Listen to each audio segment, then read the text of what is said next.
एक आम इंसान, लेकिन उसके हाथ लगती है ऐसी दिव्य शक्ति जिसे पाने के लिए पूरी दुनिया तबाही मचाने को तैयार है। आखिर कौन जीतेगा? तभी एक भूखा बंदर पेड़ पर चढ़ते हुए बोला, काश कोई ताजा आम मिल जाए। तभी हीरो की धमाकेदार एंट्री होती है। उसकी गुलेल का निशाना इतना सटीक था कि बंदर जिस आम पर हाथ बढ़ाता वही आम सीधे थैले में जा गिरता। आखिरी आम भी हीरो ने छीन लिया और बंदर बस हैरान होकर देखता रह गया।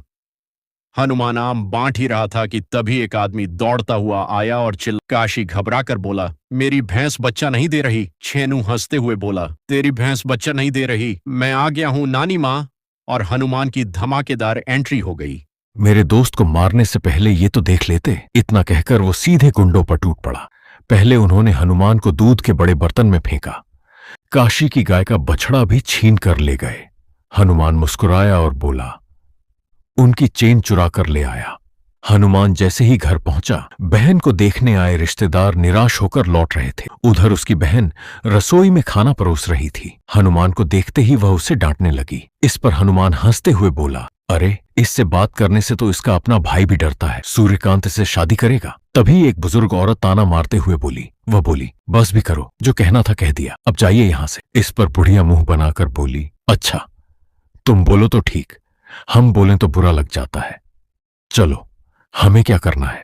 हनुमान जैसे ही पैसे लेकर बाहर निकला, मेरी अपनी बहन ही मुझ पर इतना बड़ा इल्जाम लगा रही है। तभी पूरे गांव में ऐलान हुआ कि एक पहलवान गजपति को कुश्ती की चुनौती देने जा रहा है। ये सुनकर हनुमान और काशी भी अखाड़े पहुंच गए। काशी बोला, 10 साल पहले इसके बाप ने भी गजपति से पंगा लिया था और जान गंवा बैठा। हनुमान मुस्कुराकर बोला, तो अब ये भी जाएगा। पहलवान की पत्नी गिड़गिड़ाते हुए बोली, मेरे पति को छोड़ दो, हम गांव छोड़कर चले जाएंगे। तभी वहां एक लड़की आ पहुंची और सबकी नजरें उसकी ओर मुड़ गईं। अगले ही पल गजपति ने उस पहलवान को बेरहमी से हरा दिया। यह देखते ही उसके समर्थक जोर जोर से नारे लगाने लगे, गजपति बाबू जिंदाबाद। हनुमान बोला, देख काशी, गांव वालों के लिए इसका दिल तो पूरा दरिया है, उसी दरिया में डूब के मर जा।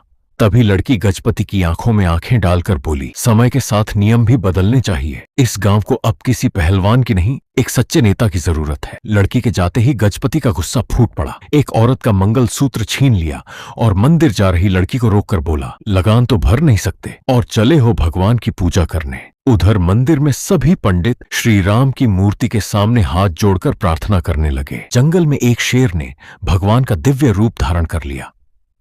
उसी वक्त हनुमान लड़की को बचाने पहुंच गया। लड़की तो बच निकली, लेकिन हनुमान दरिंदों के हाथ चढ़ गया। अंधेरे में उन लोगों ने उस पर ताबड़तोड़ चाकुओं से वार किए और अधमरा करके पहाड़ी से नीचे फेंक दिया। हनुमान की आंख खुली तो उसने खुद को गहरे पानी में पाया। नीचे एक रहस्यमयी चमकता हुआ मोती था, जिसकी रोशनी पूरे पानी में फैल रही थी। जैसे ही उसने उस मोती को छुआ, पहाड़ी पर खड़ी लड़की की नजर नीचे पड़े एक कंचे पर गई। वही कंचा उसे बचपन की उन यादों में ले गया। वे तुरंत उसे उठाकर उसके घर ले गए। जैसे ही लोग हनुमान को घर लाए, उसकी बहन घबराकर बोली, मेरे भाई को क्या हुआ?